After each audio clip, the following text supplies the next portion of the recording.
আপনারা কি জানেন ভারতীয় কোন নোট কী রঙের হয় এবং তাতে কী ধরনের ছবি থাকে? চলুন তাহলে এখনই জেনে নেওয়া যাক। 10 টাকার নোট, যেটা দেখতে বাদামি রঙের হয় এবং তার পিছনে আমরা কোণারক সান টেম্পলের ছবি দেখতে পাই। 20 টাকার নোট, যেটা দেখতে গ্রিনিশ ইয়েলো কালারের হয় এবং তার পিছনে আমরা ইলোরা কেভসের ছবি দেখতে পাই। 50 টাকার নোট, যেটা আকাশি রঙের দেখতে হয় এবং তার পিছনে আমরা দেখতে পারি হাম্পির ছবি, যেটা একটা চ্যারিয়েটের উপরে বসানো আছে।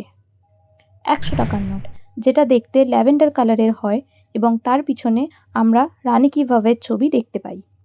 200 টাকার নোট, যেটা অরেঞ্জ কালারের হয়ে থাকে এবং তার পিছনে আমরা সাঁচি স্তূপের ছবি দেখতে পাই।